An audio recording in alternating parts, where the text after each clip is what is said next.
ways gardening and prepping. My name is Teresa. I'd like to welcome you out to the shed of many names on this gorgeous day.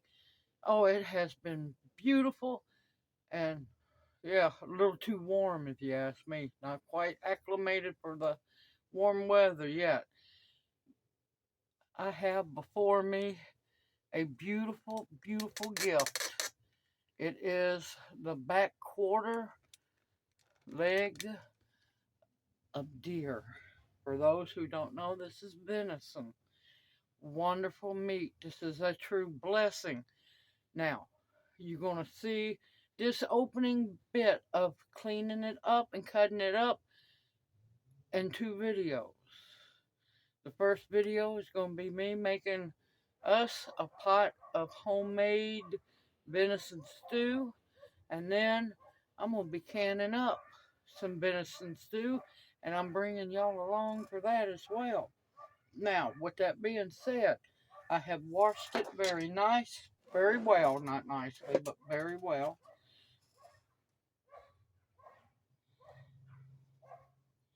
And you want to get all this fat off. Yes, this one has some fat. It's a little bit of skin too. And I'm going to have to cut a light on so I can see. Y'all just going to have to put up with me being bright. Now, I can see y'all. And you also want to get all of this silver skin off.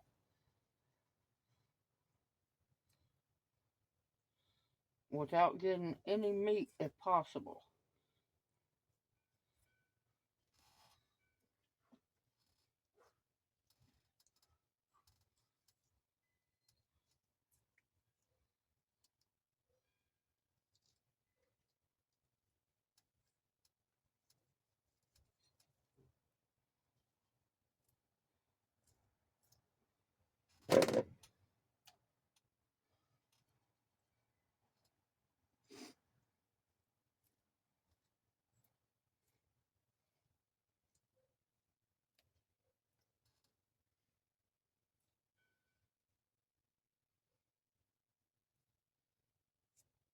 And it also helps when your meat is very cold as well.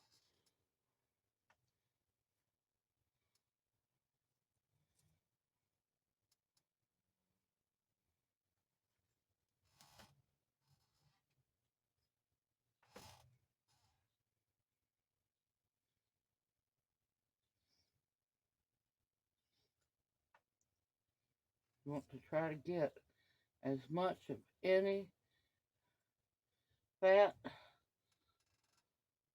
or the silver skin off as possible. Sometimes it will pull off on its own.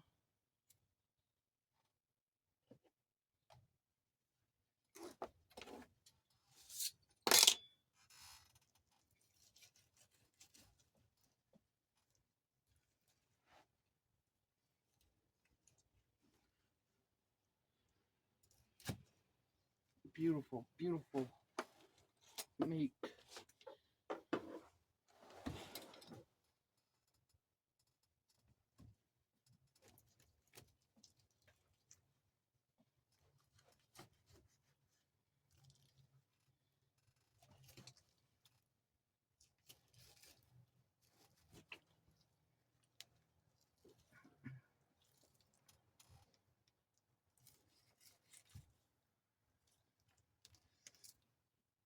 And I'm not worried if it's perfect pieces because all of this is going to be cubed up.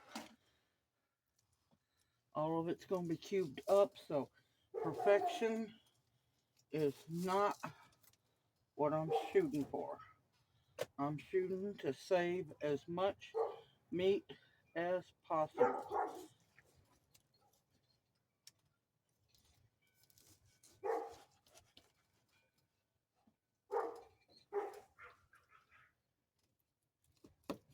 And see, once in a while deer do have a little bit of fat. Man, I am bleached out. Oops. Let me turn the camera down so you can actually see what I'm doing.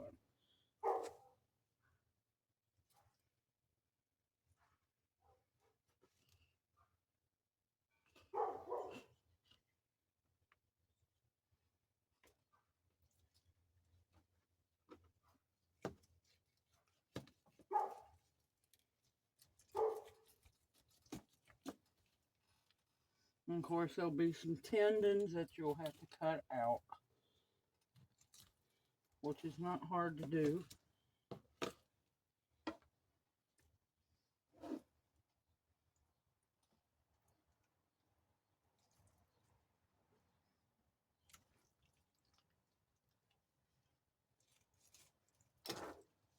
I don't want to lose my knife.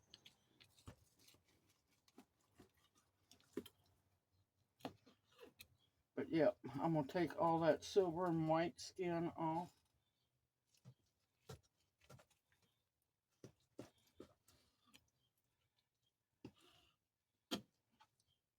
And I'm going to bring you back as soon as I get all of this cut from away from the bone. See you back here in just a bit.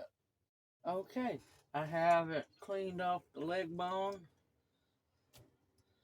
and I'm going to save some of the leg, half the leg bone, to make some soup or some venison bone stock, and I'm going to give the other part to Jana.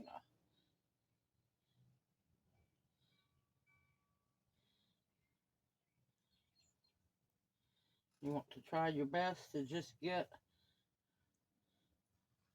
the silver skin off and not bring any meat along with it.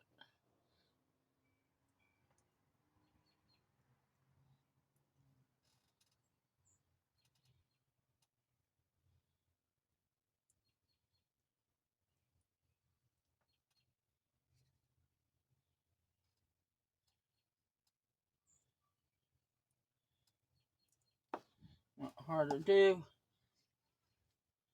I've just been rusty. Been a while since I've had the blessing of processing venison.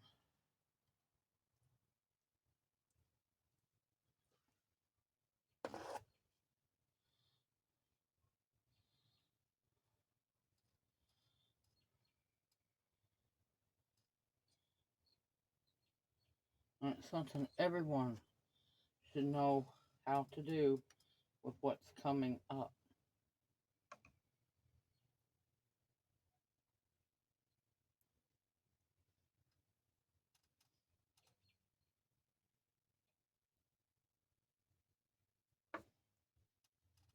And sometimes, if you get it going in the right direction, you can peel it right off. It'll peel off.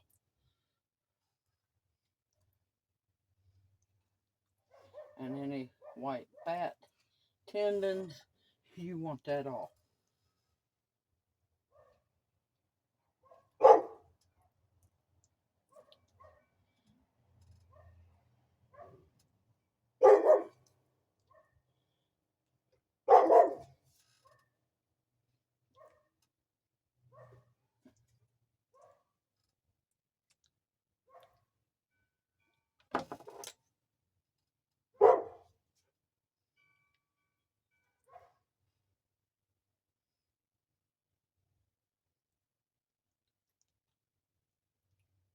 Okay.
And any of the uh, slimy, slimy stuff, you want that gone too. You don't want any of that on your meat.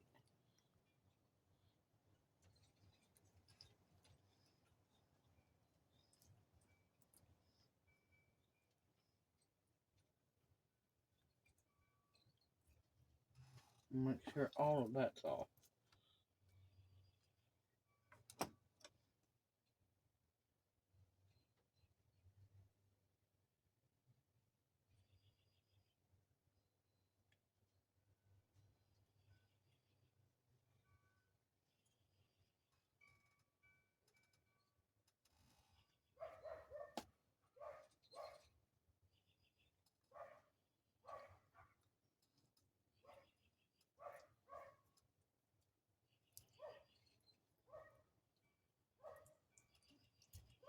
Sometimes it doesn't go easily, but yeah, it's gonna go.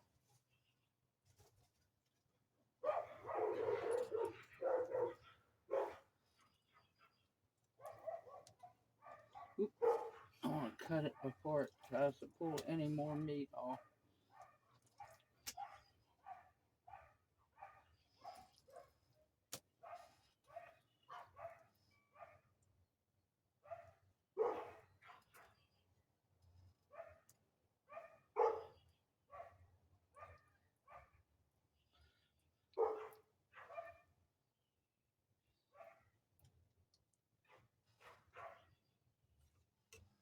I cannot even begin to say how thankful I am for this venison.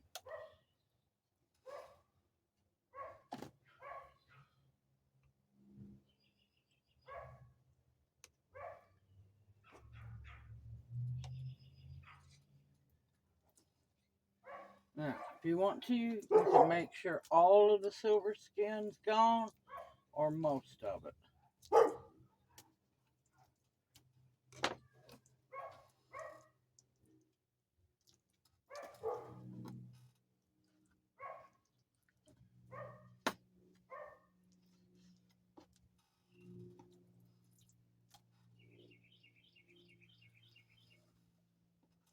Look at that beautiful, beautiful blessing of meat.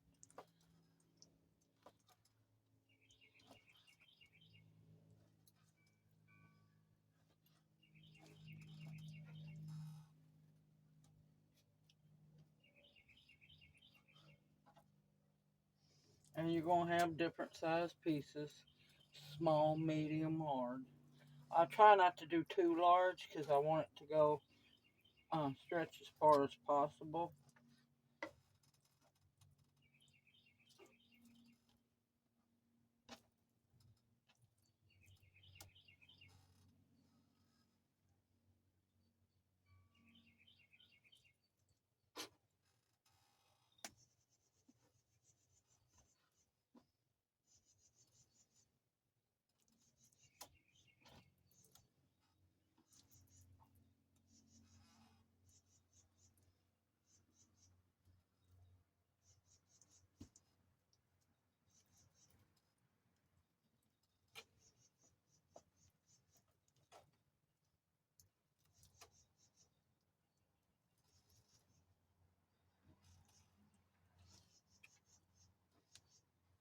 Of course, when you get in longer pieces, which are tendons, you want to cut that whole tendon out.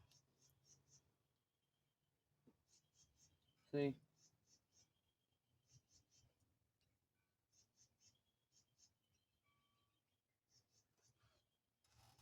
Not only does it taste nasty, it will be tough as can be.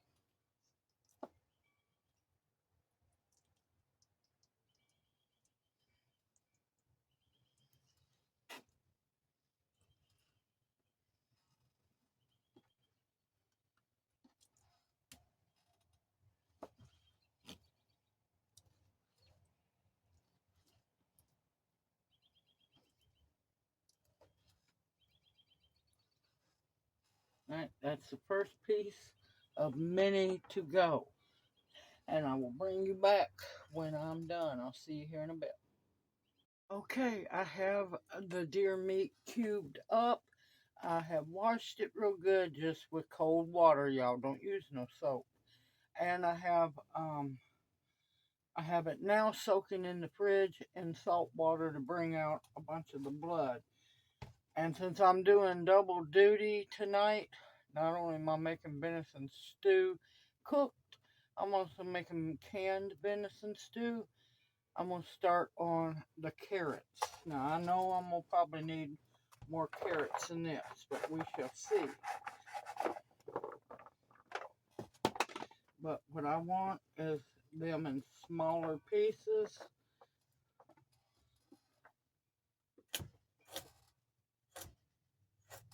Not too god awful small, but not too large. Because in the venison stew that I make, I use carrots, potatoes, onions, mushrooms, and celery. That's why I said to get it all in a quart jar, got to make sure that it's not too big, but you don't want it too small so that it just doesn't evaporate while canning.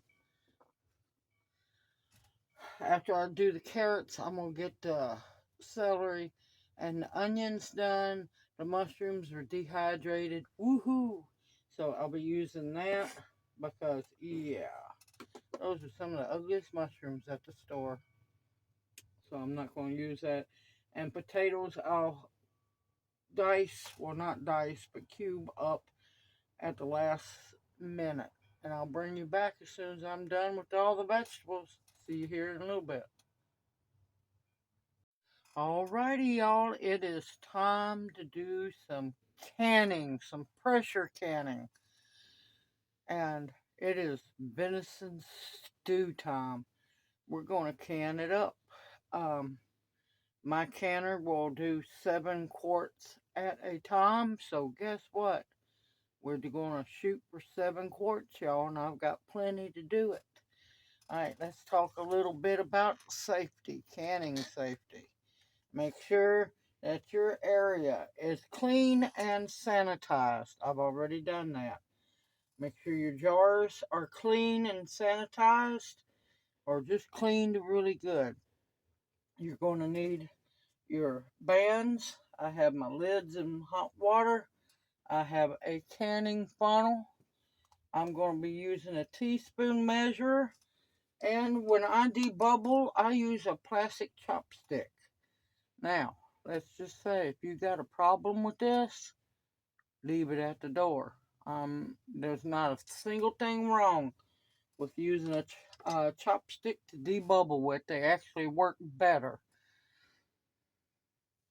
Alright, now, this being my version of venison stew, you know it's going to be loaded.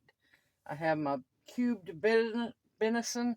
Now, it doesn't look as deep, bright red as it did because I've had it soaking in salt water to pull most of the blood out. I have some diluted beef bone broth. You can use chicken broth. You can use just water if you want to. It's your choice. Now, my vegetables, I like a hearty stew.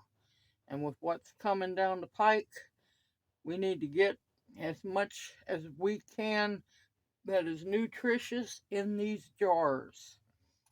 And my philosophy is a quart jar is plenty of stew for 2 people to eat on. Because with what's coming down the pike, you're going to have to learn to eat a whole lot less. 2 people can eat on a quart. Alright, I have my carrots, I have my onions, my celery, my potatoes, and my mushrooms. I'm going to be using oregano, parsley, dehydrated minced garlic, a little bit of sea salt, and some black pepper. And I have a bowl of vinegar to wipe the lids. Now, I'm doing what is called cold packing, so everything is at room temperature. So is my canner sitting over there. I have an all-American best thing I bought in a very long time. It has its 2 inches of water. It's got its bottom little tray thing, and it's ready to roll. So let's get started. Now, me personally, I don't like to put the meat on the bottom because it will compact. So I put vegetables on the bottom. I put meat about halfway. That way it has room to move around. Make sure your hands are clean and sanitized, and that way you can just grab ingredients. Now you need to be careful about how much you put in here, because you want to try to make sure you have enough of everything for both people to be able to eat on. Now, if you are single, you can do it in a pint jar as well.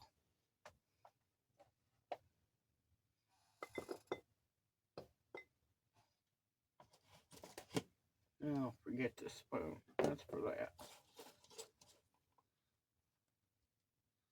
And yes, I use celery leaves because I like them.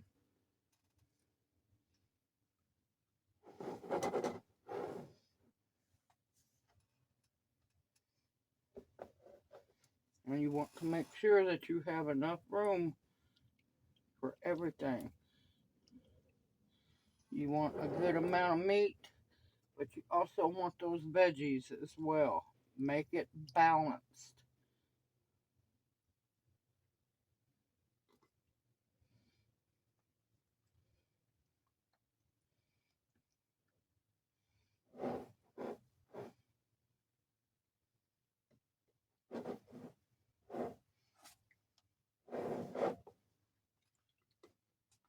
Couple more pieces.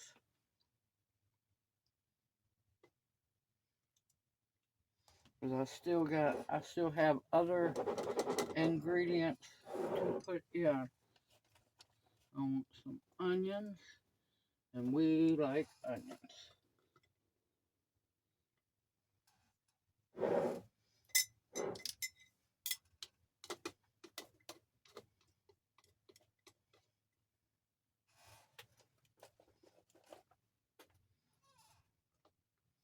Okay, now I know a lot of people who put their spices on top. I don't like to because they float up and hit the lid and they don't go down into the liquid. So halfway mark is where I put my seasonings. And I'm going to be doing, now seasonings are optional. Use what you like. That's a teaspoon of oregano.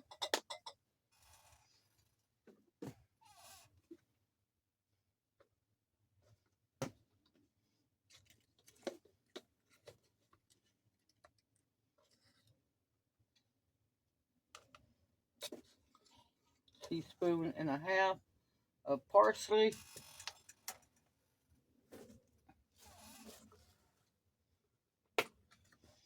If you want everything seasoned.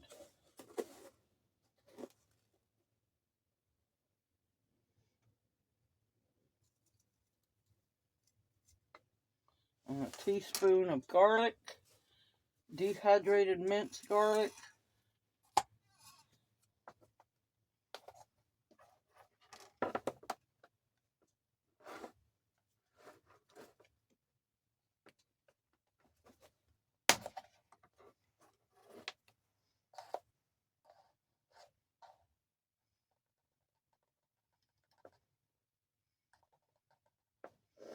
About a quarter teaspoon of black pepper. And since the beef bone stock has some salt in it,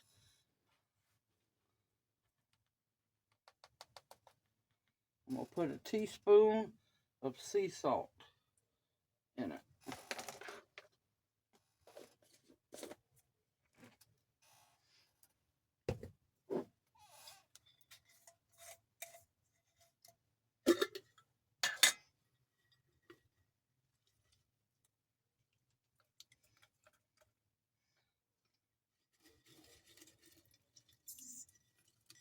And these are dehydrated, home done dehydrated mushrooms.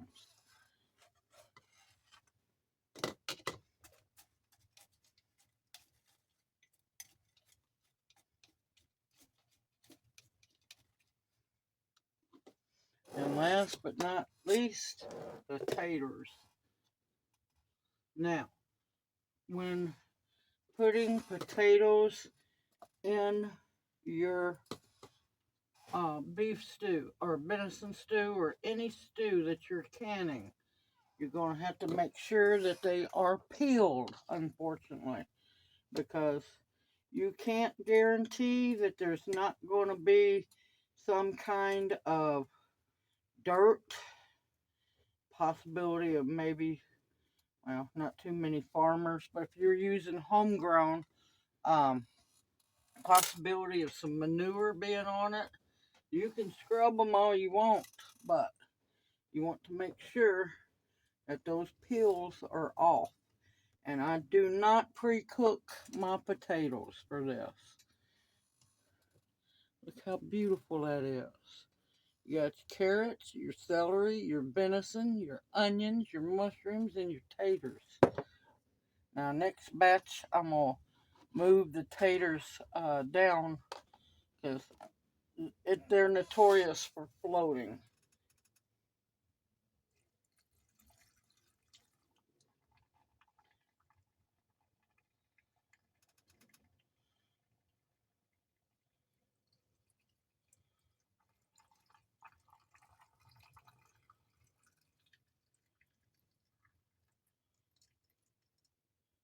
And of course, you want your 1-inch headspace.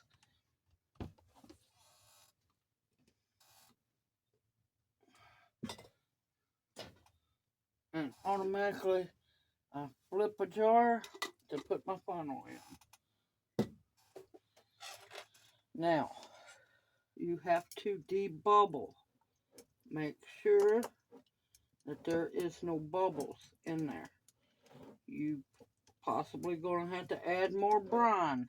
That's not brine. Broth, bone broth.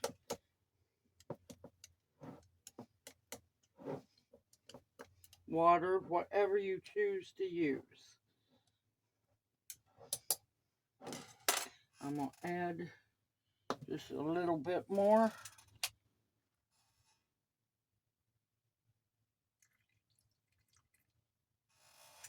It's been a long while since I've got to fire up the pressure canner. And I have missed it.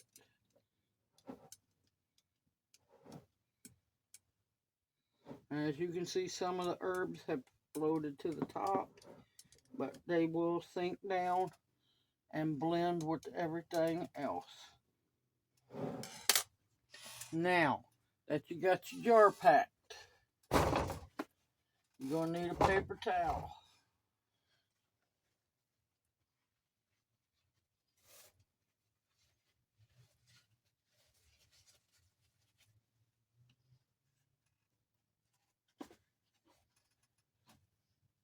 You want it good and moist with vinegar, but not so moist it's going to run down into your stew. Because, yeah, no, that wouldn't taste good at all.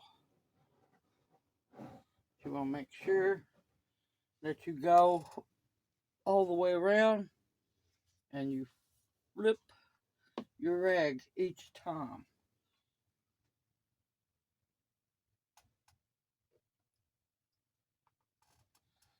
Put your lid on. Now, you see writing on my lid. The only thing I use this lid for, and of course I have washed it, you want it just barely finger tight. I use this for dehydrated food storage, which means it has had no canning, so I can still use this. And don't worry, I'll be washing the jars after they're done. So, that lid will get washed. But look at that. That looks like a jar of venison stew that everybody needs on their shelf. Now, you cannot thicken your stew in your jar. Once you open it, drain the fluid into a pan or a skillet that you've made just a little bit of roux in. And then you can heat your stew up in that and thicken it up. You can also heat it up and thicken it with instant cream potatoes as well, y'all. Wonderful thickener. Let's walk through one more. Get some carrots. And like I said, the vegetables you use is up to you. You just want to make sure that you have enough in the jar to make 2 people or 1 person happy. Especially if you're using a pint jar, make sure you have enough of the vegetables in there for you as well as the meat. And this time I'm putting the carrots and potatoes on the bottom. A couple more.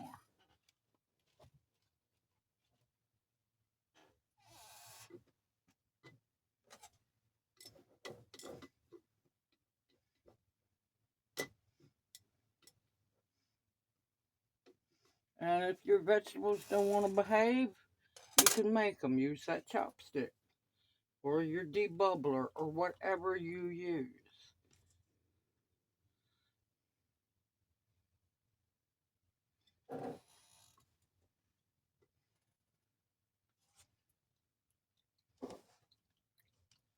And yes, the venison is raw.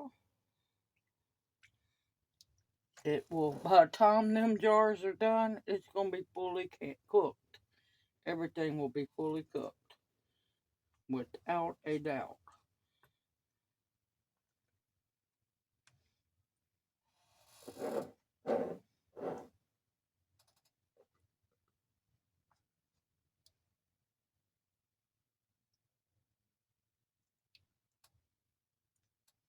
Okay.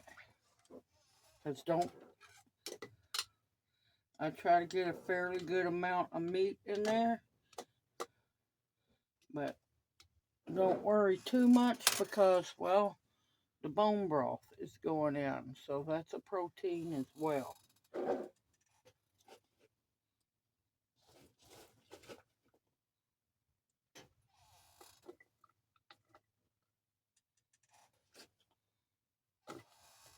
And I said, you want to make sure that there's plenty of each vegetable in there for you to enjoy.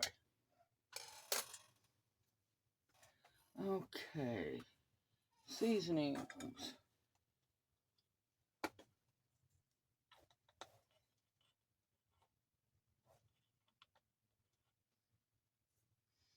Teaspoon of oregano.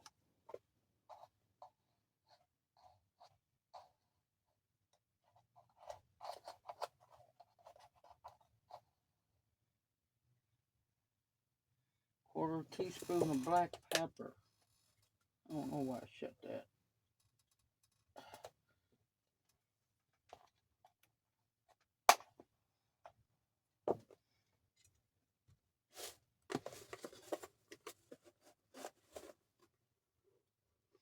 Good teaspoon of dehydrated minced garlic.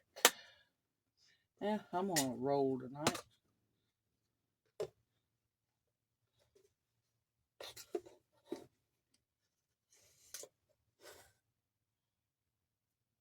Teaspoon and a half of parsley.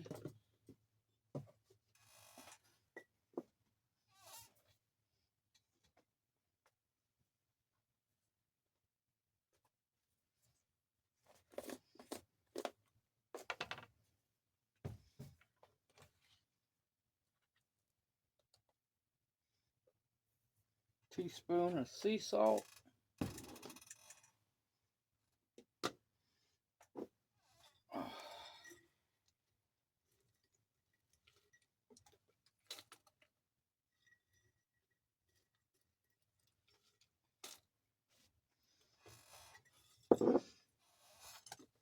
a good handful of dehydrated mushrooms.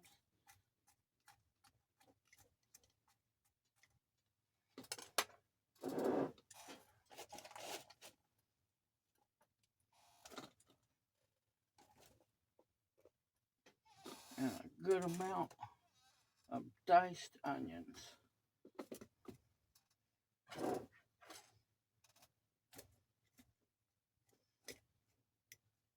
And like I said,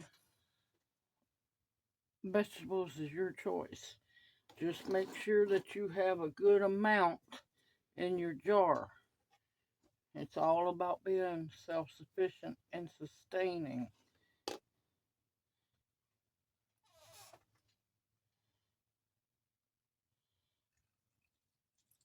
This is nutritious food that will sustain you.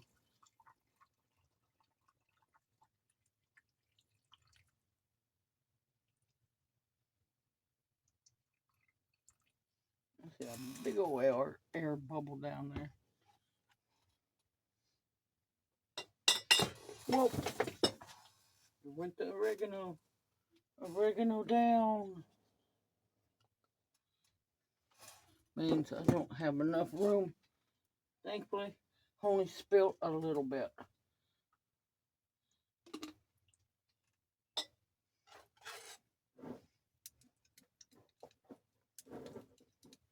And it is absolutely important that you get those bubbles out.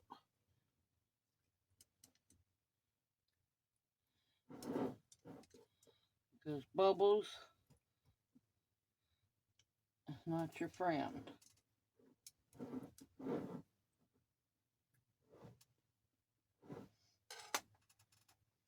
No matter what kind of bubbles they are, not your friend.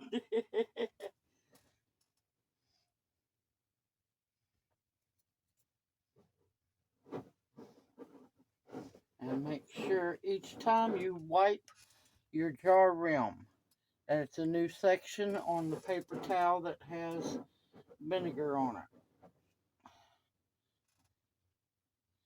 Because you do not want to wipe with the same place on your paper towel.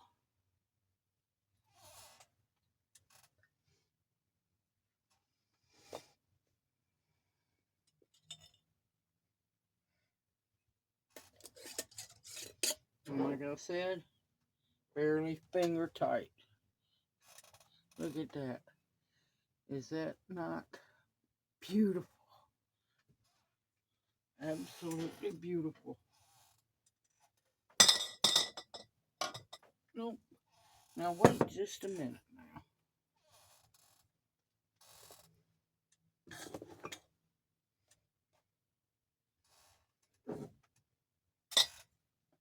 Okay. I'm going to keep filling jars, and I will bring you back as soon as I've got all the jars filled. I'll see you here in a little while. Alright, 7 beautiful quart jars. And we're fixing to take a little walk over to the pressure canner, get them in, and then I'll show you how to use an all-American pressure canner. It's very simple. And for all of those who have pressure canners, but you're too scared to use them, your time of that excuse is starting to shrink.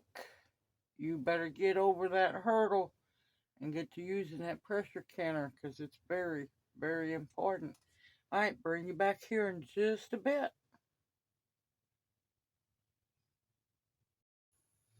Okay, I have my pressure canner turned on, and this is why I love an all-American. You don't have to worry about no rubber gaskets. And if you have a pressure canner, you need to be stocked up on your gaskets. All that thing I have to do is put a little bit of olive oil. I use olive oil. I know there's some people that want to use Vaseline. Yeah, I'm a little leery of that. You make sure it's good and oiled. And now I'm going to go get the jars so I can start loading them up.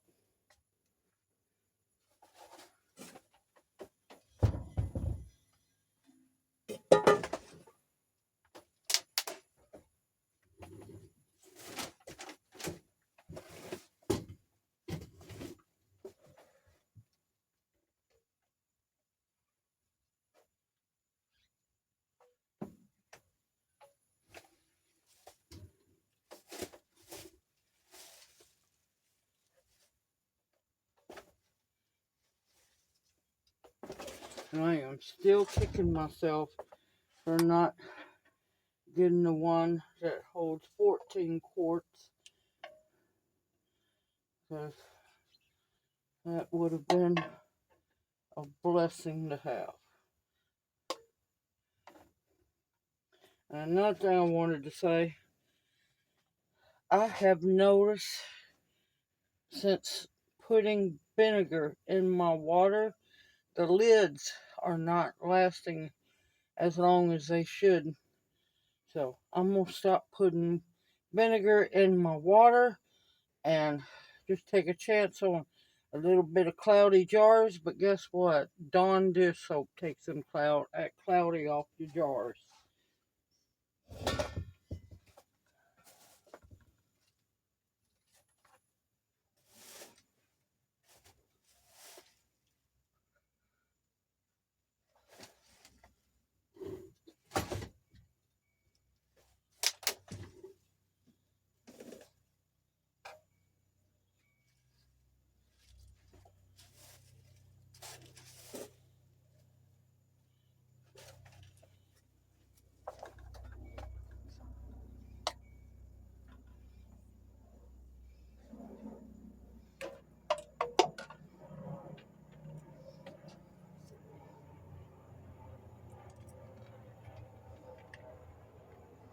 And there we have my 7-quart jars. I'm going to put the lid on.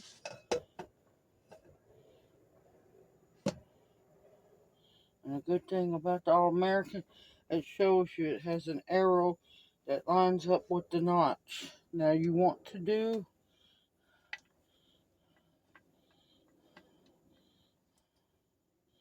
just till they're snug and on opposite sides. Just till they become snug. Then you go back, tighten down a little bit.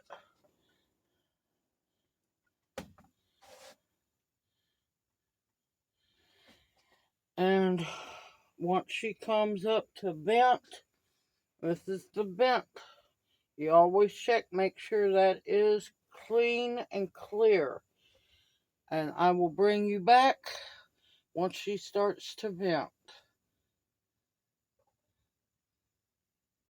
Okay, there's been a steady stream of steam. She came up to temp. I forgot to cut the camera on, and she has vented for 10 minutes. Now, for where I am, it's 10 pounds of weight. And I'm going to let that come up to a steady 11 pounds, and then I'll bring y'all back. Right, she is at a steady 11 pounds of pressure. For me, that's what I am supposed to can at.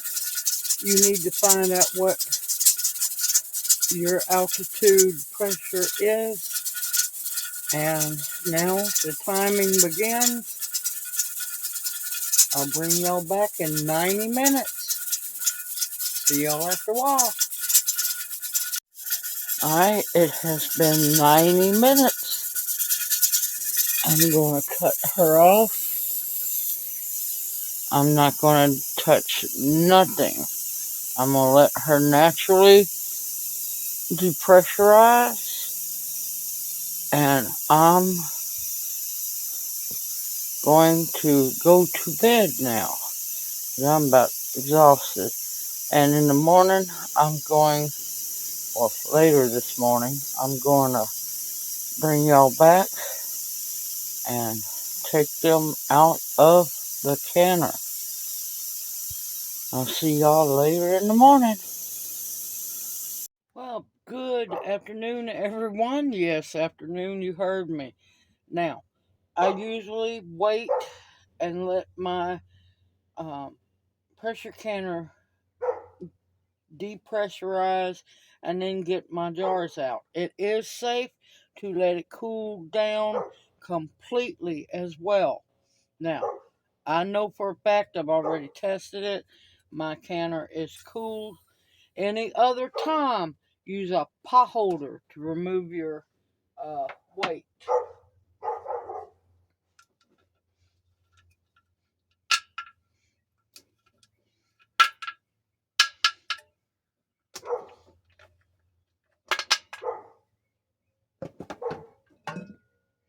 And any other time, when you use your canner, open it this way so the steam can vent outwards away from you. I have no worries of steam coming out. Every single one sealed. And I'm going to take them out and put them over here. Yes, I know they're cool.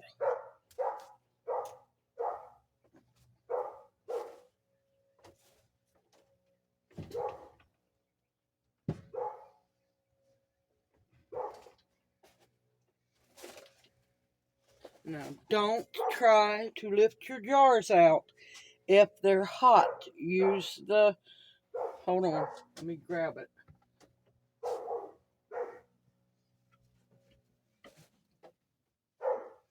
Use your jar lifter. Definitely use your jar lifter when you know your jars are hot. I know mine are completely cooled down. But I just kind of relaxed this morning. You know why? I knew my jars were going to be okay. Beautiful, beautiful.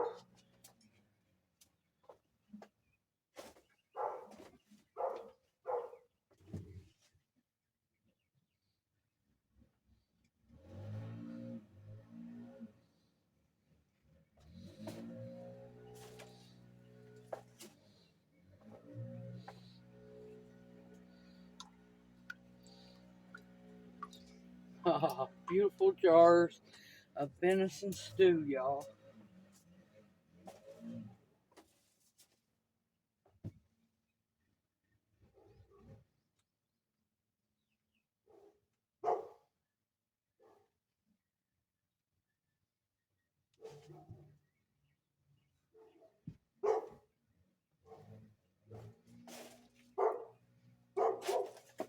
All right, I'm going to pause you and I'm going to move the camera.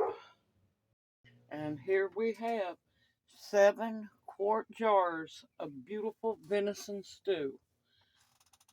7 meals that will sustain us very well because there's not only venison in there, but there's beef bone stock, and then there's plenty of vegetables because I believe in packing your jars with well-rounded nutrients and not crap. Now, jams, jellies, preserves, all of that has its place. You need to be focusing on foods that's going to sustain you and keep you alive with protein, vitamins, nutrients, good food. Now you see how beautiful that is? Let me move the camera. You see how beautiful that is? Guess what? You can do it too. You just have to believe in yourself. Anybody can do this as long as you have the ingredients and the pressure canner. It's come time, y'all. Quit being scared of that pressure canner. Follow the instructions. Can your food up, y'all. Get those pantries full and have stock put back because you're going to need it. Y'all ain't seen nothing yet, and nobody's telling you the truth. They don't want you to know the truth. And food is going to become extremely scarce unless you grow it yourself and harvest it yourself. The writing's on the wall, and it's not in a foreign language. You should be able to read it very easily. Believe in yourself. Now, since these have cooled down, I'm still going to wait the 24-hour period, and then I'm going to give them a good wash with soap and water. Make sure there's nothing on the jars. Wash those lids real good. Take those bands off. Or take the bands off, give it a good wash and everything. But as you can see, every single one of those babies sealed. And I'm thankful. That's 7 meals on the shelf. And there's going to be some more, but you won't see that. Because quit showing what you have, people. Quit showing your pantry tour.